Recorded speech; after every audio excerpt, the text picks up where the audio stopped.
let's look at some of the different tools that you use and that people can use at home.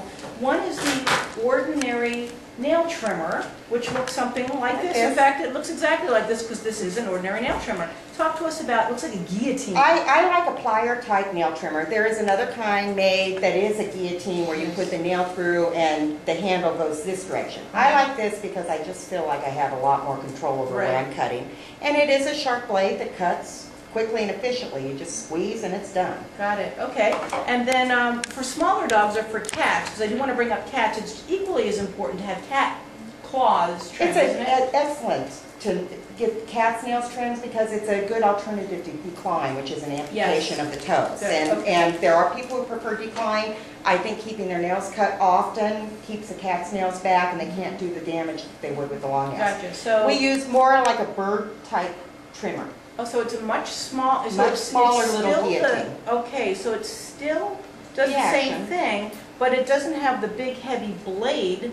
And this would be used on a golden retriever. It's used on pretty much every dog I do. But like I did a blue claw that might be grown all the way around, the little side claw, grown all the way around in a circle. I've seen that happen more times than not. And that'll bring that this, in. I can get this right in underneath it and fix it. And these are available at most pet supply stores, and you could do this at home if you get used to it. If your dog gets used to it, you have the constitution. And you have the constitution. Okay, what happens if you do happen to make your dog bleed? Besides getting very upset, what do? There's a product on the market called Quick Stop. There's several different kinds. It's a blood clotting styptic. It's a powder. You pick up a little pinch and you put it in the clot and it stops the blood. Do you ever stick the paw right into the... It's messy. I don't do it. Okay. Another option at home, if your dog, say, had its nails trimmed and went home and the nail happened to bleed a little bit when you got it home, a bar of soap. Stick the nail right down in the bar of soap. It'll stop the bleeding right away. All you're doing is setting a product in the end of the nail. Now what about baby powder? You can do baby powder, flour. Okay. But the bar of soap is actually far more efficient. I'm finding a lot of people don't have soap anymore in their houses. I know they have pumps now. So. Go figure. Yeah, but a bar of soap is a really good option. It's clean. It sets a nice clean clot up. And what about styptic pencils like men would use on their beards? They would take too long to clot. Too long to clot. Okay, so it's just called Quick Stop. Quick Stop. And just it's styptic powder. It says right on it. Got it. That has benzocaine, so if there is any pain, it eliminates any pain in the nail too. All right, let's talk about, as seen on TV, the Petty Paws. I look at that thing and it looks like it's like a Dremel tool, isn't it? Yeah, we do use a Dremel. Right. I use a professional model Dremel. It's like just from Home Depot? Home Depot, about $90 for the tool. I use a medium to a coarse blade on it. And that's what I use on the majority of my nail trims. Some dogs will tolerate the Dremel really well. Other dogs freak out with it and tolerate the clipper. Is it the noise or the vibration? Can be anything. Okay, so you would either use this or that.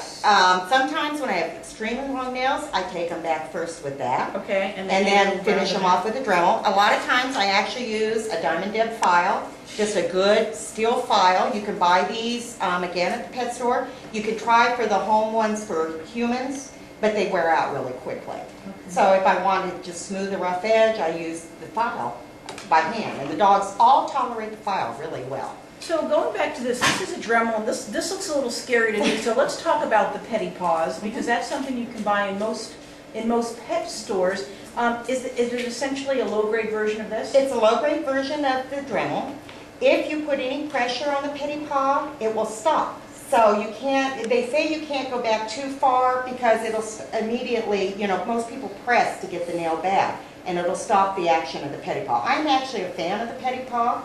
I have had a lot of people take them and at home and will lay them on the floor, let the dog sniff them while it's running and get used to the noise, and then they just run it on the feet. And they can take their time and really work it. For $20, it's really not a bad investment. Not a bad investment, right. Some dogs will not tolerate the Petty Paw, so. And besides, it's so fun to say. Everybody out there, you want to say it. Petty Paw. Petty Paw. Okay, we're running out of time. Let's talk about what happens if you do not trim back your dog's nails. Besides sounding bad, can it hurt the dog? It can really hurt the dog. I have seen dogs where their little back paw that they have back here is actually on the ground and their foot is laying flat with it. Because the nails have come back so far it has broken all the structure of the wrist joint of the dog down. And it cripples them in essence. I've also seen dogs where their toes are turned completely sideways. and it's crippling. It's like splays out. Well, they splay all sideways because they're trying to compensate for the long nails, and the nails have to go somewhere, so they go to the side, and then if they go that way long enough, it'll cripple the dog. The other problem I see a lot of is dogs who have ripped toenails. If the dew claws or the toenails get too long and they catch them on a piece of carpet, they can rip them right up past the nerve, right at the toe. Okay. And it is painful. Wow, so what happens then? You have to go to a vet to have I it always taken care of? recommend going to the vet for that because you're dealing with antibiotics, you're dealing with bandaging, and you're dealing with possibly amputating part of the toe. Oh, we don't want to get that far, so listen, whether it's for reasons of looking good, sounding good, or health, making sure that you keep your dog's and cat's nails trimmed back is something you really want to do. If you have any other questions about the care of your dog's paws or nails, please make sure that you call Villa La Paws and Laura Russell. Be happy to talk.